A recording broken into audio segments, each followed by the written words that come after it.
ડીસા શહેરમાં વસતો મોદી સમાજ પોતાના વેપારની કુનેહને લઈ ખૂબ જ જાણીતો છે અને હવે આ સમાજની નવી પેઢી પણ સામાજિક દાયિત્વ નિભાવવામાં આગળ વધી રહી છે। ડીસામાં સાંઈ મોદી યુવા મંડળ દ્વારા પણ સમાજમાં જાગૃતિ લાવવા માટે સેવાકીય પ્રવૃત્તિઓ કરવામાં આવી રહી છે। પછી તે પદયાત્રા દરમિયાન સેવા કેમ્પ હોય કે પછી રસ રોટલીનો ભવ્ય કાર્યક્રમ, સાંઈ મોદી યુવા મંડળ સેવાકીય પ્રવૃત્તિઓમાં હંમેશા અગ્રેસર જોવા મળે છે।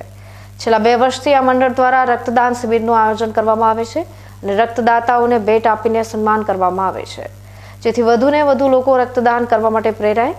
આજે બીજા વર્ષે પણ ડીસા ખાતે આવેલી મોદી સમાજની વાડી ખાતે રક્તદાન શિબિરનું આયોજન કરવામાં આવ્યું હતું।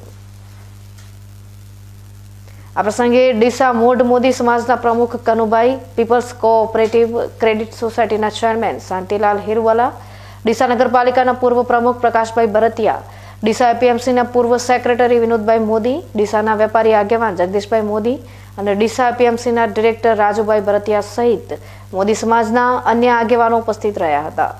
આજે ડીસા મોદી સમાજની વાડીમાં રક્તદાન પ્રત્યે સમાજના લોકોમાં જાગૃતિ લાવવા માટે યોજાયેલા આ રક્તદાન કેમ્પમાં 251 કરતાં પણ વધારે યુનિટ રક્ત એકત્રિત કરવામાં આવ્યું હતું।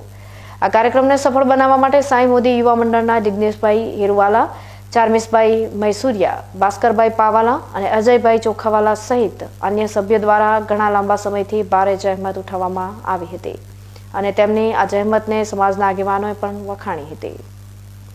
આજ રોજ શ્રી સાંઈ મોદી યુવા મિત્ર મંડળ તરફથી બ્લડ કેમ્પનું આયોજન કર્યું હતું। એમાં મોદી સમાજની વાડીમાં રાખેલું હતું અને સમાજની સારી એવી મોટી સંસ્થાઓના ચેરમેનો તેમજ અગ્રણી સમાજના આયોજનમાં હાજર હતા અને પ્રથમ દીપ પ્રાગટ્ય કરીને માની આરાધના કરીને આજે અમે કાર્યક્રમ ચાલુ કર્યો છે। અમારું લક્ષ્યાંક 251 બોટલનું છે અને અમે આ રક્તદાન ભેગું કરીને સંકલ્પ લેબોરેટરી ભણસારી ટ્રસ્ટને સુપૃત કરવાના છો। બસ આ જ રીતે અમારો સમાજનો સાથ અને સહકાર મળતો રહે અને તેમજ અમારું સાઈ ગ્રુપ દરેક સેવાકીય કાર્ય કરતું જ રહે છે। જેમ કે બહુચરાજીનો સંઘ હોય કે અંબાજી પગપાળા સંઘ હોય, એ દરેકની અંદર અમારી સેવા અગ્રત્ય રહેતી હોય છે। આ જ રીતે બસ અમે સેવા કરતા રહીએ અને લોકોનો અને સમાજનો અમને ખૂબ મોટો સહકાર મળી રહે એ જ આશા અપેક્ષાઓ રાખીએ છીએ।